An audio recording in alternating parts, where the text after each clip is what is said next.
పనిచేసే ప్రభుత్వం ఉంటే సమస్యలకు సత్వర పరిష్కారం లభిస్తుందనే దానికి చిత్రావతి రిజర్వాయర్ నిర్వాసితుల ఘటనే ఉదాహరణగా నిలుస్తోంది. పరిహారం కోసం దీర్ఘకాలంగా పోరాడుతున్న శ్రీ సత్యసాయి జిల్లా తాడిమర్రి మండలం మర్రిమేకలపల్లి ఎస్సీ కాలనీ వాసులకు సంక్రాంతి కానుకగా ఒక్కో కుటుంబానికి 10 లక్షల రూపాయలను కూటమి ప్రభుత్వం ఖాతాల్లో జమ చేసింది. నీటిలో ముంచేశారు, పరిహారం మరిచారంటూ వరుస కథనాలు ప్రచారం చేసి ప్రభుత్వం దృష్టికి తమ సమస్య తీసుకెళ్లి పరిహారం అందేలా కృషి చేసిందంటూ ఈటీవీకి బాధితులు కృతజ్ఞతలు తెలిపారు. శ్రీ సత్యసాయి జిల్లాలో చిత్రావతి బ్యాలెన్సింగ్ రిజర్వాయర్ను 20 ఏళ్ల క్రితం నిర్మించారు. రిజర్వాయర్లో గరిష్ట స్థాయిలో నీటిని నిల్వ చేస్తే తాడిమర్రి మండలంలోని పలు గ్రామాలు నీట మునిగే ప్రమాదం ఉంది. అయినప్పటికీ గత వైసీపీ పాలనలో సీబీఆర్ జలాశయంలో నీటి నిల్వ పెంచి వైఎస్సార్ జిల్లాకు లబ్ధి చేకూర్చారని భావించి తాడిమర్రి మండలంలోని మర్రిమేకలపల్లితో పాటు పలు గ్రామాల్ని నీటిలో ముంచారని బాధితులు ఆరోపించారు. ఎలాంటి సమాచారమూ ఇవ్వకుండా 2022లో నేరుగా ఇళ్లల్లోకి నీటిని వదిలి పోలీసులతో బెదిరించి బలవంతంగా ఇళ్లు ఖాళీ చేయించారని వాపోయారు. ఇళ్లను ముంచేశారని, పరిహారం కోసం అప్పటి వైసీపీ ఎమ్మెల్యే కేతిరెడ్డి వెంకట్రామిరెడ్డి చుట్టూ తిరిగినా కనికరించలేదని ఆవేదన వ్యక్తం చేశారు. కూటమి ప్రభుత్వం వచ్చిన 6 నెలల్లోనే పరిహారం అందడంతో నిర్వాసితుల్లో సంతోషం వెల్లివిరిసింది. ఎస్సీ కాలనీ ఫస్ట్ ఉండింది. నీళ్లకు ఫస్ట్ మేమే మునిగిండేది. మామూలుగా ధర్మారం నియోజకవర్గం ఎమ్మెల్యే గారిని వెంకటరామరెడ్డి గారిని కలుసుకుంటే ఆయన నేను చేపిస్తాను ప్రతి నెల చేపిస్తానలోనే 5 సంవత్సరాలు గడిచిపోయింది. ఏదో ఈ మహానుభావులు వచ్చిన తర్వాత మాకు మంచి చేసినారు కాబట్టి వాళ్లకు ధన్యవాదాలు. అప్పుడు డబ్బులు రాక ఎన్నిసార్లు ఎమ్మెల్యే దగ్గరికి పోయినా కూడా మీకు డబ్బులు మాకు సాయం చేయలేదు సార్.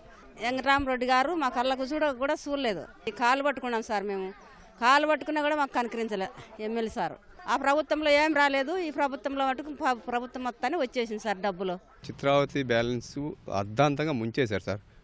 రాత్రి వచ్చి కూల్చేశారు రిజర్వాయర్ కింద. తర్వాత మేము ఈటీవీ వాళ్ళని సంప్రదించగా అప్పటి నుంచి వాళ్ళు గత 10-12 సార్లు సార్ మా ఊరి గురించి పాపం వాళ్ళు కష్టపడి చాలా ఎన్నోసార్లు వెలుగులోకి తెచ్చారు.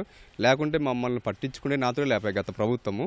కూటమి ప్రభుత్వం వచ్చినాక మన ధర్మవరం ఎమ్మెల్యే గారు చొరవ తీసుకొని ఎస్సీ కాలనీకి 119 మందికి డబ్బులు తెప్పించారు సార్. మర్రిమేకల గ్రామాన్ని నీటిలో ముంచిన నాటి వైసీపీ ప్రభుత్వం అంతటితో ఆగలేదని, ఊరిలోని వారి ఓట్లను కూడా తొలగించిందని గ్రామస్తులు ఆరోపించారు.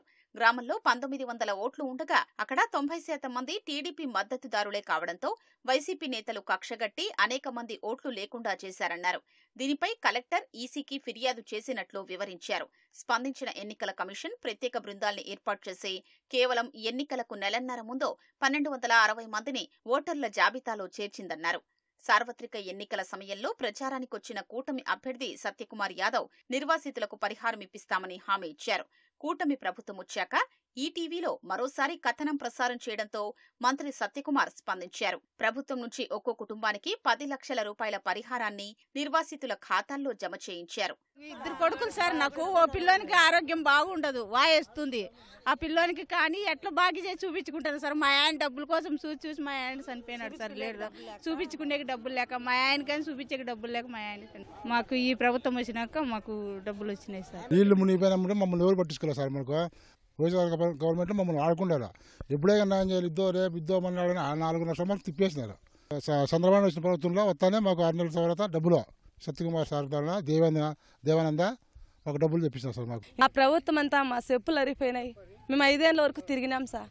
కానీ మమ్మల్ని కళ్ళు మూసుకొని వాళ్ళు రేపులేమన్నాడు అనేది, 5వ తేదీ అనేది, 3వ తేదీ అనేది మమ్మల్ని దాట్లు తాటి కనీసం అది తేదీ మారిపోయేటప్పుడు కనుక కోరిటికి వేసుకోరు అది ఇదని మమ్మల్ని అట్లే చేసినారు సార్. కానీ ఈ ప్రభుత్వంలో మాకు ఎంత గొప్ప దేవుడు ఆయన సత్యకుమార్ గారు మాకు చాలా ధన్యవాదాలు. కష్టానికి ఏం ఫలితం దొరికింది. 5 ఏళ్ళు తిరిగి ఇదిగో ఈ నెల రేపు నెల ఈ వారం ఆ వారం అని తిరుక్కుంటా ఆయన అన్ని చెప్పుకుంటా కాలం గడిపినాడు. ఈ 5 ఏళ్ళు అయిపోతానే ఇప్పుడు 5 నెలల లోపలే ఇప్పుడు డబ్బులు కొట్టించినాడు. బ్యాంకు ఖాతాలతో ఆధార్, పాన్ కార్డు అనుసంధానం కాకపోవడం వల్ల 20 మందికి పరిహారం జమ కాలేదని నిర్వాసితులు తెలిపారు. సమస్య పరిష్కరించి అందరికీ పరిహారం అందేలా ప్రభుత్వం చర్యలు తీసుకోవాలని కోరారు.